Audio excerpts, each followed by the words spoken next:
പിതാവിന്റെയും പുത്രന്റെയും പരിശുദ്ധാത്മാവിന്റെയും നാമത്തിൽ ആമേൻ. പ്രിയപ്പെട്ടവരെ, നാം ദുഃഖവെള്ളി ആഘോഷിക്കുന്നു. നമുക്കറിയാം, ദുഃഖവെള്ളി ഇംഗ്ലീഷിൽ പറയുന്നത് ഗുഡ് ഫ്രൈഡേ. കാരണം നല്ല വെള്ളി മലയാളത്തിൽ പറഞ്ഞാൽ, കാരണം കർത്താവിന്റെ എല്ലാ നന്മകളും കൃപകളും ഭക്ഷിക്കപ്പെട്ട ഒരു ദിവസം. അതിന് കാരണം കർത്താവ് കുരിശിൽ അത് ഉയർത്തപ്പെട്ടു, മഹത്വീകരിക്കപ്പെട്ടു. ഈ സത്യം ആഴമായി മനസ്സിലാക്കണം. കുരിശെ നോക്കുമ്പോൾ 500 പരം മുറിവുമായി മുഴുവനോളം ചോര വെളിക്കുപോയി വിളറിയ ശരീരം 3 ആണികളിൽ തൂങ്ങി, ആ മുൾമുടിയും ധരിച്ച് അത് കിടക്കുന്ന കാഴ്ച പലർക്കും ദയനീയമായി തോന്നിയേക്കാം. എന്നാൽ അത് കർത്താവിന്റെ മഹത്വീകരണം ആയിരുന്നു. നമ്മൾ വായിക്കുന്നുണ്ടല്ലോ, യോഹന്നാൻ എഴുതിയ സുവിശേഷം അധ്യായം 12:27 മുതൽ വചനങ്ങൾ. ഈ കുരിശിൽ നടക്കാൻ പോകുന്ന കാര്യത്തെപ്പറ്റി പറയുമ്പോൾ, ഇപ്പോൾ എന്റെ ആത്മാവ് അസ്വസ്ഥമായിരിക്കുന്നു. ഞാൻ എന്തു പറയുന്നു? പിതാവ്, ഈ മണിക്കൂറിൽ നിന്ന് എന്നെ രക്ഷിക്കണമേ. അല്ല, ഇതിനു വേണ്ടിയാണല്ലോ ഈ മണിക്കൂറിലേക്ക് ഞാൻ വന്നത്. അതായത് കുരിശിൽ ഉയർത്തപ്പെടുന്ന മണിക്കൂർ, തന്റെ പങ്കപ്പാടിന്റെ മണിക്കൂർ, ഗെത്സമേനിലെ അനുഭവം. ഇതെല്ലാമാണ് കർത്താവ് നമുക്കായി, നമ്മുടെ രക്ഷയ്ക്കായി ഒരുക്കിയ മഹത്വത്തിന്റെ നിമിഷങ്ങൾ. അതുകൊണ്ടാണ് ഒത്തിരി അസ്വസ്ഥത, നമ്മുടെ എല്ലാ അസ്വസ്ഥതകളും കൂടി സ്വരൂപിച്ച് യേശുവിന്റെ ശരീരത്തിൽ മനസ്സിൽ ഉണ്ടായിരുന്നു. അതാണല്ലോ അത് നമുക്കറിയാം, ഗെത്സമേനിന് വേണ്ടി ആ വിയർപ്പ് രക്തത്തുള്ളികളായി മാറിയ സംഭവം. ഇനിയും പറയാണ്, പിതാവേ, അങ്ങയുടെ നാമത്തെ മഹത്വപ്പെടുത്തണമേ. അപ്പോൾ സ്വർഗത്തിൽ നിന്നൊരു സ്വരമുണ്ടായി, ഞാൻ മഹത്വപ്പെട്ടിരിക്കുന്നു, ഇനിയും മഹത്വപ്പെട്ടിരിക്കും. അപ്പോൾ ഈശോയുടെ ആ സഹനം മഹത്വീകരണമായിരുന്നു. അപ്പോൾ പിതാവ് പറയുക, സന്തോഷിക്കുക. പിതാവ് ക്രൂരനൊന്നും അല്ല. കാരണം അവന്റെ ശരീരത്തിലെ സഹനങ്ങളിലൂടെ മനുഷ്യകുലം മുഴുവൻ മഹത്വീകരിക്കപ്പെടുന്നത് കണ്ട് ആ പിതാവ് സന്തോഷിക്കുകയാണ്. ഉൽപ്പത്തി പുസ്തകം 6:6 പറഞ്ഞല്ലോ, മനുഷ്യന്റെ ചിന്തകൾ പോലും പാപത്തിലാണ്, ഞാൻ ഏറെ മനോവേദന അനുഭവിക്കുന്നു.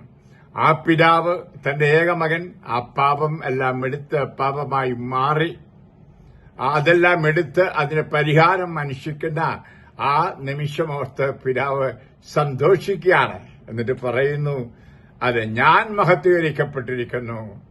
ഹല്ലേലൂയ. അത് പിതാവിന്റെ മഹത്വമായിരുന്നു, ലോക ജനതയുടെ മഹത്വമായിരുന്നു എന്ന് നമുക്ക് കാണാൻ സാധിക്കും.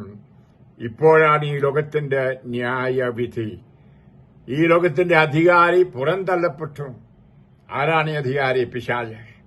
എന്നാണോ ആദിമാതാപിതാക്കൾ പിശാചിന് യെസ് പറഞ്ഞ് അടിയറ വെച്ചുവോ, അവരെയും അവരുടെ സന്തതികളെയും ലോകത്തെ മുഴുവനും പ്രപഞ്ചത്തെ മുഴുവനും ആ അധികാരിയെ പുറന്തള്ളുന്നു. ഞാൻ ഭൂമിയിൽ ഉയർത്തപ്പെടുമ്പോൾ എല്ലാ മനുഷ്യരെയും എന്നിലേക്ക് ആകർഷിക്കും. ഹല്ലേലൂയ. പ്രിയപ്പെട്ട, എത്ര മനോഹരമായ അത് നിമിഷം ആണ് ആ കർത്താവിന്റെ കുരിശിലെ ആ നിമിഷം, രക്ഷയുടെ നിമിഷം. അപ്പോൾ അത് ദുഃഖിക്കേണ്ട ഒന്നല്ല, ദുഃഖവെള്ളിയല്ല, നല്ല വെള്ളിയാണ്. Good Friday, blessed Friday. ഒരു ക്രിസ്ത്യാനിയുടെ ഏറ്റവും പ്രധാനപ്പെട്ട ആഴ്ചയിലെ ഒരു ദിവസമാണ് വെള്ളി. അത് ഞാൻ മനസ്സിലാക്കുന്നു. ഞാൻ എല്ലാ വെള്ളിയാഴ്ചയും കൂടുതലായിട്ട് അനുഭവിക്കുന്നു. അവന്റെ ആ സഹനത്തിൽ പങ്കുകൊള്ളുമ്പോൾ ഞാനും എന്നെ തന്നെ മഹത്വീകരിക്കുകയാണ് എന്ന ബോധ്യം എനിക്ക് ഉണ്ട്. എന്നാൽ അവിടെ വെച്ച് എന്റെ മനുഷ്യ സ്വഭാവം കഴിയുമെങ്കിൽ ഈ കഴിയുമെങ്കിൽ ഈ സഹനം മാറ്റണമേ എന്ന് പറയുന്നു. എന്നാൽ കർത്താവിന്റെ ഹിതത്തിന് വിട്ടുകൊടുക്കുമ്പോൾ ഈശോ പറഞ്ഞതുപോലെ എന്റെ ഹിതമല്ല അങ്ങയുടെ ഹിതം നിറവേറട്ടെ എന്ന്. ഇവിടെ അത് എന്തൊക്കെ സംഭവിച്ചു നമ്മൾ കാണുകയാണ്. ഈശോ പറഞ്ഞു, യോഹന്നാൻ എഴുതിയ സുവിശേഷം അധ്യായം 8:28, നിങ്ങൾ മനുഷ്യപുത്രനെ ഉയർത്തിക്കഴിയുമ്പോൾ ഞാൻ തന്നെ എന്ന് നിങ്ങൾ അറിയും. ഹല്ലേലൂയ. ഞാൻ തന്നെ എന്നത് ദൈവത്തിന്റെ നാമമാണ്. മൂശയ്ക്ക് പ്രത്യക്ഷപ്പെട്ട് നമുക്കറിയാം, മൂശ ചോദിച്ചു, അങ്ങ് ആരാണ്? നിന്നെ ആരാ അയച്ചെന്ന് ആരെങ്കിലും ചോദിച്ചാൽ ഞാൻ എന്താ പറയേണ്ടത്? അപ്പൊ കൊടുത്ത മറുപടിയാണ്, പറയൂ, ഞാൻ തന്നെ എന്ന് പറഞ്ഞ അനാദിയും മുതൽ ഉള്ളവൻ, എല്ലാം സൃഷ്ടിച്ചവൻ. അത് ഞാൻ ആരാരും സൃഷ്ടിക്കപ്പെടുന്നില്ല, ഞാൻ ദൈവമാണ് എന്ന് വേറൊരു ഭാഷ പറഞ്ഞാൽ, അപ്പോൾ യേശുക്രിസ്തു ദൈവം ആണ് എന്ന് ആ കുരിശിൽ പരസ്യമായിട്ട് പ്രഖ്യാപിക്കപ്പെടുകയാണ്. ഹല്ലേലൂയ. അത് മനുഷ്യപുത്രനെ ഉയർത്തിക്കഴിയുമ്പോൾ ഞാൻ തന്നെ എന്നറിയും. പ്രിയമുള്ളവരെ, അത് നമ്മൾ വായിക്കുന്നുണ്ട് പൗലോസ് എഴുതിയ ലേഖനത്തിൽ 1 കൊറിന്തോസില്, യേശുവിനെ ക്രൂശിച്ചവർ യേശു ആരായിരുന്നുവെന്ന് അറിഞ്ഞിരുന്നുവെങ്കിൽ ക്രൂശിക്കയില്ലായിരുന്നുവെന്ന്. അന്നുവരെ അവർ അറിഞ്ഞില്ല. അവർ തച്ചന്റെ മകനെ, മറിയുടെ മകനെയാ കണ്ടത്, ഒരാശാരിച്ചക്കനെ, ദൈവ മകനെ കണ്ടില്ല. എന്തെന്നാൽ തന്റെ ദൈവികത മനുഷ്യരിൽ അത് മറഞ്ഞിരിക്കുകയായിരുന്നു. ആ ദൈവപുത്രൻ മനുഷ്യപുത്രനിൽ അന്തർലീനം ആയിരുന്നു. അവർക്ക് നഗ്നമായ കണ്ണുകൊണ്ട് അല്ലെങ്കിൽ നഗ്നമായ ഹൃദയം കൊണ്ട് കാണാനോ ആസ്വദിക്കാനോ കഴിഞ്ഞിരുന്നില്ല എന്ന സത്യം. ഇന്നും അപ്രകാരം ധാരാളം പേർ എല്ലാവരുടെയും ഇടയിലുണ്ട്, ക്രിസ്ത്യാനികളുടെ ഇടയിൽ പോലും. പ്രിയപ്പെട്ടവരെ, ഇവിടെ അത് പുത്രനെ ഉയർത്തിക്കഴിയുമ്പോഴേ ഇതറിയൂ. നമുക്കറിയാൻ സാധിക്കും, യേശുവിനെ കുരിശിൽ ഉയർത്തി 7 വാക്കുകൾ സംസാരിച്ചൊക്കെ നമുക്കറിയാം. അപ്പോൾ ഒരു വലിയ സംഭവം ഉണ്ടായത്, അതായത് മത്തായി 27:54 നമ്മൾ വായിക്കുന്നു. അവിടെയുണ്ടായിരുന്ന ശതാധിപൻ മറ്റുള്ളവരുടെ ഏറ്റുപറഞ്ഞു, ഇവൻ സത്യമായും ദൈവപുത്രനാകുന്നു. ഹല്ലേലൂയ. യേശു ഉയർത്തെന്നിട്ടപ്പോഴാണ് ഇത് പറഞ്ഞത്. അത്ഭുതങ്ങളും അടയാളങ്ങളും അല്ല മരിച്ചവരിൽ നാളുകളെ ഉയർപ്പിച്ചപ്പോഴും അല്ല. ഈ സഹനത്തിന്റെ നിമിഷത്തിൽ അവർ യേശുവിനെ കാണുന്നു. ശതാധിപൻ എന്ന് പറഞ്ഞാൽ 100 പട്ടാളക്കാരുടെ ക്യാപ്റ്റൻ ആണ്. അപ്പോൾ 100 പേര് ഒന്നിച്ച് മുട്ടുമേ നിന്നുകൊണ്ട് ആ ക്രൂശിതനെ നോക്കിക്കൊണ്ട് പറയാണ്, എന്റെ കർത്താവേ, എന്റെ ദൈവമേ എന്ന്. ആ തോമ എപ്രകാരം മുറിവിൽ തൊട്ട് ഉത്ഥാനത്തിന് ശേഷം പറഞ്ഞു, അതുപോലെ എന്റെ കർത്താവേ, എന്റെ ദൈവമേ, സത്യമായും ഇവൻ ദൈവപുത്രൻ ആയിരുന്നു എന്ന് വ്യക്തമായിട്ട് വിളിച്ചു പറയുകയാണ്. ഇവിടെയാണ് നമുക്ക് കാണാൻ സാധിക്കും എപ്രകാരം തന്റെ ദൈവികത്വം കർത്താവ് കുരിശിലൂടെ വെളിപ്പെടുത്തി. ഇന്നും നമ്മുടെ ദൈവികത മനുഷ്യൻ മനസ്സിലാക്കുന്നത് നമ്മുടെ സഹനമുറ്റ ജീവിതത്തിലൂടെയാണ്. നമ്മുടെ ആഡംബരത്തിലല്ല, നമ്മുടെ വലിയ വലിയ കെട്ടിടങ്ങളിലൂടെയല്ല, സ്ഥാപനങ്ങളിലൂടെയല്ല, പൊക്കിക്കെട്ടിയ പള്ളികളിലൂടെയല്ല, അല്ലെങ്കിൽ വലിയ വലിയ പ്രദർശനത്തിലൂടെയോ അല്ലെങ്കിൽ കോലാഹലത്തിലൂടെ ഒന്നുമല്ല. പിന്നെയോ ഒരു ക്രിസ്ത്യാനിയുടെ സഹന ജീവിതത്തിലൂടെയാണ് യേശു വെളിപ്പെടുത്തപ്പെടുന്നത്. ഹല്ലേലൂയ. അത് ആ നിമിഷങ്ങൾ വരികയാണ്, നമ്മളിപ്പോൾ അനുഭവിച്ചുകൊണ്ടിരിക്കുകയാണ്. അടുത്ത ഒരു നാളുകളിൽ അതേറെ ഉണ്ടാകും. നമ്മളുടെ ദൈവികത വെളിപ്പെടുത്തപ്പെടും. അതിനിഷ്ടമില്ലാത്തവർ മാറിപ്പോകും, പുറന്തള്ളിപ്പോകും എന്ന് നമുക്കറിയാം. ഈശോ ഈ 8-ാം അധ്യായം 28 പറയുന്നതിന് മുമ്പ് പറഞ്ഞെന്തെന്നറിയാമോ? ഗോതമ്പും മണി നിലത്ത് വീണ് അഴുകുന്നില്ല എങ്കിൽ അതേപടി ഇരിക്കും, എന്നാൽ അഴുകിയാലോ ഏറെ ഫലം പുറപ്പെടുവിക്കും എന്ന്. അപ്പോൾ അത് നമ്മൾ വായിക്കുന്നുണ്ട് യോഹന്നാൻ 12:24. അപ്പം ആ അധ്യായത്തിൽ തന്നെ 27 പറയുന്നത് ഉയർത്തപ്പെടലിനെ പറ്റി, പ്രിയപ്പെട്ടവരെ, മഹത്വീകരണത്തെപ്പറ്റി. ഇവിടെയാണ് അവന്റെ പീഡകളിൽ പങ്കുകാരാകുന്നതിൽ സന്തോഷിക്കുവിൻ എന്ന് 1 പത്രോസ് 4:12 നാം വായിക്കുന്നത്. ക്രിസ്തീയ സഹനം സന്തോഷമാണ്. അത് എന്താണ്? അവിടുത്തെ മഹത്വത്തിൽ ഉള്ള പങ്കുചേരൽ. അത് ഇംഗ്ലീഷിൽ പറഞ്ഞാൽ ബ്ലസ്ഡ് ആർ യു. നിങ്ങൾ അപ്പോൾ ആരായിത്തീരുന്നു? ബ്ലസ്ഡ് ആയിത്തീരുന്നു. ബ്ലസ്ഡ് എന്ന ആ സംജ്ഞ കൊടുക്കുന്ന ആർക്കാണ്? പുണ്യവാന്മാരാകുന്നതിന് മുമ്പ്. ബ്ലസ്ഡ് ആയിട്ട് കഴിഞ്ഞാണ് സെയിന്റ് ആകുന്നത്. അപ്പോൾ വിശുദ്ധിയിലേക്കുള്ള ലാസ്റ്റ് പടിക്കും തൊട്ടുമുമ്പുള്ള പടിയാണ് അത്. അതായത് അനുഗ്രഹിക്കപ്പെട്ടവരെ. അത് നമുക്കറിയാം, വിശുദ്ധരായി വാഴിക്കും മുമ്പ് വാഴ്ത്തപ്പെട്ടവർ എന്ന് പറയും. അതാണ് ബ്ലസ്ഡ്. ഇതാണ് പത്രോസ് പറയുന്നത്. യേശുവിന്റെ പിടകളിൽ നമ്മൾ പങ്കുകാരാകുമ്പോൾ അപ്രകാരം നമ്മൾ മഹത്വീകരിക്കപ്പെടുക അല്ല, ബ്ലസ്ഡ് ആയിത്തീരും. ഇനി നമുക്കറിയാൻ സാധിക്കുന്ന കാരണമെന്ത്? നമ്മൾ വായിക്കുന്നുണ്ട് യോഹന്നാൻ 3:14-15. മൂശ മരുഭൂമിയിൽ സർപ്പത്തെ ഉയർത്തതുപോലെ എന്നിൽ വിശ്വസിക്കുന്നവർക്ക് നിത്യജീവൻ ഉണ്ടാകേണ്ടതിന് മനുഷ്യപുത്രൻ ഉയർത്തപ്പെടേണ്ടിയിരിക്കുന്നു. ഹല്ലേലൂയ. പ്രിയപ്പെട്ടവരെ, ലോകരക്ഷ വരുന്നത് ഉയർത്തപ്പെട്ടവനായ കർത്താവിൽ നിന്നാണ്. ഹല്ലേലൂയ. ഇവിടെയാണ് കുരിശിന്റെ അർത്ഥം വീണ്ടും വീണ്ടും ആഴമായി നമ്മൾ മനസ്സിലാക്കേണ്ടത്. യേശു ഉയർത്തെഴുന്നേറ്റ് കുരിശുമരണത്തിന് 3 ദിവസം കഴിഞ്ഞാണ്. എന്നാൽ മഹത്വീകരിക്കപ്പെട്ടത് കുരിശിൽ ആണ്. ഹല്ലേലൂയ. ഈ മഹത്വീകരണമാണ് നമ്മുടെ ക്രിസ്തീയ ജീവിതം. കുരിശും എടുത്തുകൊണ്ട് സ്വയം നിഗ്രഹിച്ചുകൊണ്ട് അഹം തകർത്തുകൊണ്ട് അതാത് എളിമയോടെ കുരിശുമരണം വരെ അനുസരിച്ച കർത്താവിന്റെ ആ വിനയത്തോടെ, ആ സ്നേഹത്തോടെ, ആ പങ്കുവയ്ക്കലിലൂടെ ഉള്ള ജീവിതം ആണ് നിശ്ചയമായിട്ടും നമുക്ക് രക്ഷ നേടുന്നത്. നമുക്കറിയാം, പാമ്പുകടിയേറ്റ് എന്ന് പറഞ്ഞാൽ വിഷവാരയേറ്റ് മരുഭൂമിയിൽ ആളുകൾ മരിച്ചപ്പോൾ ആണ് പിച്ചള സർപ്പത്തെ ഉയർത്തിയത്. കർത്താവിനെ ഉയർത്തിയതുപോലെ കർത്താവിന് വർഷങ്ങൾക്ക് മുമ്പ് 1000-1500 വർഷങ്ങൾക്ക് മുമ്പ് നടന്ന സംഭവം. അന്ന് അത് എഴുതിയവർ ഈ മഹത്വീകരിക്കപ്പെട്ട കർത്താവിനെ കുരിശിൽ കണ്ടിരുന്നു. ആ മൂശ കണ്ടതുപോലെ ഈശോയ്ക്കും 1300 വർഷം മുമ്പുണ്ടായിരുന്ന ആ മൂശ കണ്ടു യേശു എപ്രകാരം കുരിശിൽ മഹത്വീകരിക്കപ്പെട്ടു, ഉയർത്തപ്പെട്ടു. ഹെബ്രായർ 11:24 നമ്മൾ വായിക്കുന്നുണ്ട്.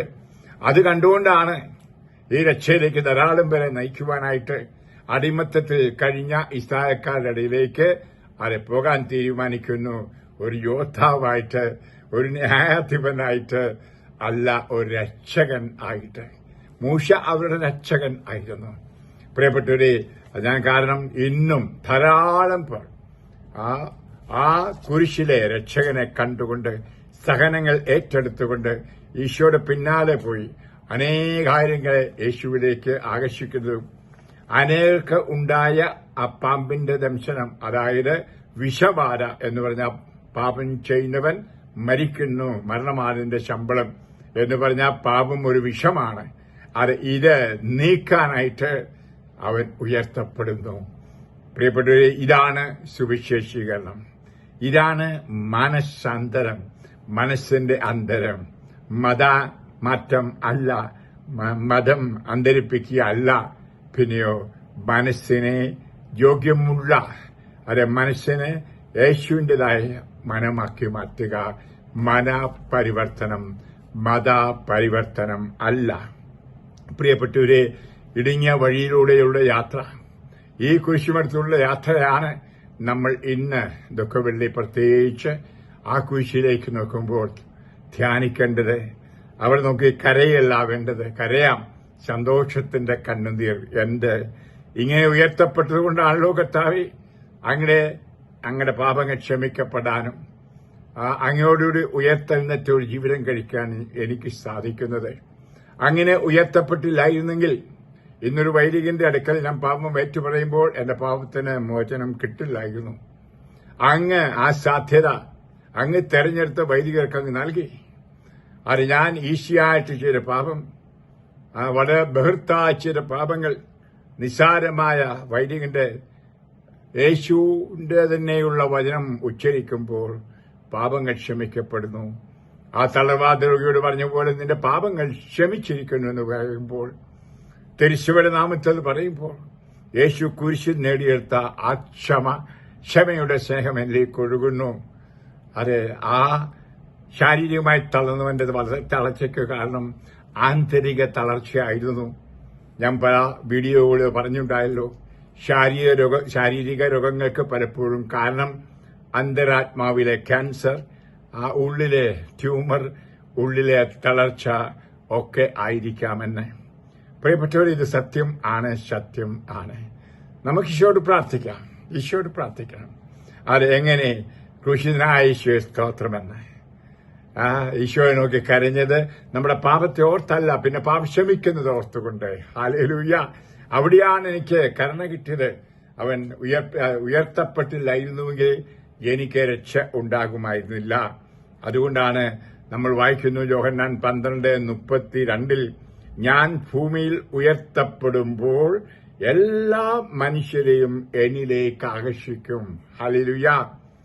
അത് കർത്താവിലേക്ക് ഏറെ പേരെ ആകർഷിക്കുന്നത് കുരിശിലെ ആ വലിയ മഹത്വീകരണമാണ്. ആ പലരുടെയും സാക്ഷ്യങ്ങൾ ഇന്ന് നമുക്കറിയാം. ഇസ്ലാമിൽ നിന്നും ഹിന്ദുവിഷത്തിൽ നിന്നും ഇതര മതങ്ങളിൽ നിന്നും അല്ല, ക്രിസ്ത്യാനി, നാമമാത്ര ക്രിസ്ത്യാനിയൊക്കെ യേശുവിനെ കണ്ടുമുട്ടുമ്പോൾ കാണുന്നത് എങ്ങനെ? ആ സാവൂൾ കണ്ടതുപോലെ, നീ എന്തുകൊണ്ട് എന്നെ പീഡിപ്പിക്കുന്നു? ഹല്ലേലൂയ. ഈ മഹത്വകൃതനായ ഈശോയെ കാണുന്നത് ക്രൂശിതനായിട്ടാണ്. ക്രൂശിതല മഹത്വമാണ് അത് ശൗൽ കണ്ടതും അവൻ പൗലോസായി മാറിയതും. അതുപോലെ ഇന്ന് 1000 സാക്ഷ്യങ്ങൾ എനിക്ക് നേരിട്ടറിയാം. അത് നിങ്ങൾക്കറിയാമല്ലോ. 10-15 വർഷക്കാലം ഗൾഫ് രാജ്യങ്ങളിൽ മുസ്ലിങ്ങളോട് നേരിട്ട് വചനം പ്രഘോഷിച്ച അവസരങ്ങളിൽ കർത്താവിന്റെ അത്ഭുതങ്ങൾ, അടയാളങ്ങളെപ്പറ്റി പറഞ്ഞ നിമിഷങ്ങളൊന്നും ആളുകൾ കുരുങ്ങിയില്ല, ഒരു മാറ്റവും ഉണ്ടായില്ല. എന്നാൽ യേശുവിന്റെ കുരിശുമരണം, ആ കുരിശിൽ നിങ്ങൾ ഓരോരുത്തരും ഉണ്ടായിരുന്നു. നീ മുസ്ലിം ആയാലും ഹിന്ദു ആയാലും ക്രിസ്ത്യാനി ആയാലും നിങ്ങളുടെ എല്ലാ പാപങ്ങളും ഏറ്റെടുത്തവൻ പാപമായി മാറി. ആ പാപത്തിന്റെ ശിക്ഷ അവൻ ഏറ്റെടുത്തിരിക്കുന്നു. അങ്ങനെ അവൻ ദൈവമാണ്. ഒരു ദൈവത്തിനെ അത് ചെയ്യാൻ കഴിയൂ. കാരണം ഓരോ പാപവും ദൈവത്തെ വേദനിപ്പിക്കൽ ആണ്. മനുഷ്യന് പൊറുക്കാൻ പറ്റത്തില്ല, ദൈവത്തിനെ പൊറുക്കാൻ കഴിയൂ.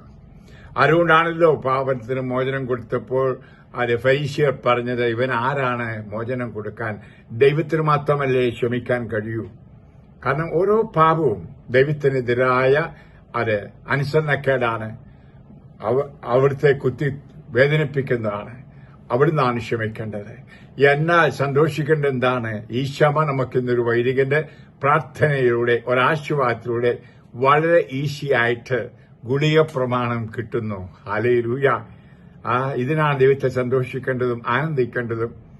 അത് ഈ പാവക്ഷമ നമുക്ക് ആ കുരിശിൽ നേടിയ ആ സമ്പത്തിന്റെ ഒരു പങ്ക് ആണ് കിട്ടുന്നത്. അത് പ്രിയപ്പെട്ടവരെ, അങ്ങനെയാണ് അവനിലേക്ക് ആകർഷിക്കപ്പെടുന്നത്. അതേറെ പേര് പറയുന്നു, അത് എന്നെ കർത്താവ് അത് കുരിശ് കാണിച്ചു, കുരിശിനെ കാണിച്ചു. അപ്പൊ പറഞ്ഞു, നിനക്ക് വേണ്ടി ഞാൻ മരിച്ചുവെന്ന്. എത്രയോ 100 സാക്ഷ്യങ്ങൾ എന്റെ പക്കൽ ഉണ്ട് എന്ന് പറഞ്ഞാൽ അതെ, അവരെല്ലാം പറയുന്നത് ഒന്നെങ്കിൽ മരണ നേരത്തെ, മരിച്ചേതാനും മിനിറ്റ് കഴിഞ്ഞപ്പോൾ ഞാൻ തന്നെ എന്റെ നിത്യതയുടെ അനുഭവത്തിൽ കണ്ടതാണ്. അത് എന്റെ ശരീരം വേർപെട്ടപ്പോൾ, എന്റെ ആത്മീയ ശരീരം എഴുന്നേറ്റപ്പോൾ, കർത്താവിലേക്ക് ചെന്നപ്പോൾ കാണുന്നത് ക്രൂശിക്കപ്പെട്ടവനെ. അപ്പോൾ എന്റെ ഓരോരോ പാപങ്ങളും അവന്റെ ശരീരത്തിൽ കണ്ടു. അവൻ എന്റെ പാപം ഏറ്റെടുത്തത് ഞാൻ കണ്ടു. ഞാൻ പൊട്ടിക്കരഞ്ഞതുമെല്ലാം നിങ്ങൾ എന്റെ പല സാക്ഷ്യങ്ങൾ പറഞ്ഞത് കേട്ടിട്ടുണ്ട്. അതിന്റെ പുസ്തകത്തിലുമുണ്ട്, ഞാൻ വിവരിക്കുന്നില്ല പ്രിയമുള്ളവരെ. അത് നമ്മുടെ പാപങ്ങളെല്ലാം അവന്റെ ശരീരത്തിലാണ് ഏറ്റെടുത്തത്. അതുകൊണ്ടാണ് ആ ശരീരം നമ്മളെ അങ്ങോട്ട് ആകർഷിക്കുന്നത്. അവന്റെ ശരീരം എന്റെയും നിന്റെയും ശരീരമാണ്. ഹല്ലേലൂയ. അതാണ് ഉയർത്തപ്പെട്ടത്. അതുകൊണ്ടാണ് ഇത് മഹത്വം.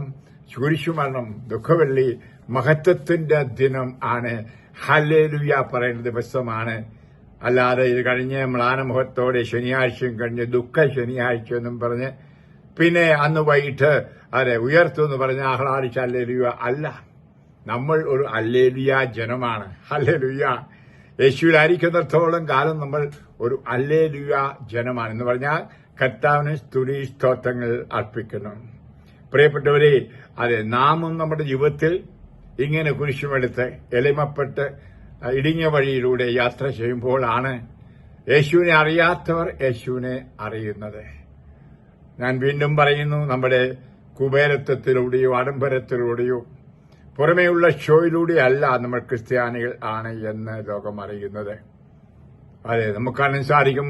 അത് പാതെ പിയു, അല്ലെങ്കിൽ ഫ്രാൻസിസ് ഓഫ് അസീസിയിലെ ഫ്രാൻസിസ് പുണ്യവാളൻ, അല്ലെങ്കിൽ നമുക്കറിയാം ജോൺ വിയാനി.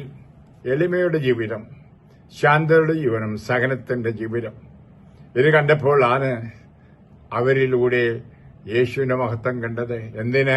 നമ്മുടെ അൽഫോൻസാമ സഹനത്തിലൂടെ യേശുവിനോട് ഐക്യപ്പെട്ടപ്പോൾ, താതാത്മ്യം പ്രാപിച്ചപ്പോൾ അവളിലൂടെ മഹത്വീകരിക്കപ്പെട്ട കർത്താവിനെ കണ്ടു. ആ മഹത്വീകരണം ഉയർത്തെഴുന്നേറ്റ കർത്താവല്ല, പിന്നെയോ സഹനത്തിൽ മഹത്വീകരിക്കപ്പെട്ട കർത്താവ്. അവനോട് ആ സഹനത്തിലും പുഞ്ചിരിച്ചുകൊണ്ട് സ്വീകരിക്കാൻ കഴിഞ്ഞത്. ഒരിക്കലും അത് തളർന്നുപോയില്ല. ആ കുരിശിലേക്ക് വന്നാൽ കാണാൻ സാധിക്കും മാതാവ്, നമ്മുടെ അമ്മ, ഈശോയുടെ അമ്മ, ആ രണ്ട് കാലേ നിൽക്കുകയാണ്. വീണില്ല, തളർന്നില്ല. എന്നിട്ട് ആ ക്രൂശിതനെ നോക്കുകയാണ്. ലോകം മുഴുവൻ അവരിലേക്ക് ആകർഷിക്കപ്പെടുന്ന അമ്മ കണ്ടു. അപ്പോഴാണ് പറഞ്ഞത്, ഇതാ നിന്റെ അമ്മ. ഹല്ലേലൂയ. ആ കുരിശും ചുവട്ടി വെച്ച് അവൾ ഈ മഹത്വീകരിക്കപ്പെട്ട ജനത്തിന്റെ അമ്മയായി. ഹല്ലേലൂയ. അതുകൊണ്ടാണ് ഞാൻ അവളെ വിളിക്കുന്ന മമ്മ ആണ്. മാതാവേ എന്നല്ല. എനിക്ക് അഭേദ്യ ബന്ധം അമ്മയുമായിട്ടുണ്ടായത് അങ്ങനെയാണ്, പരിശുദ്ധ കന്യകമറിയവുമായിട്ട്.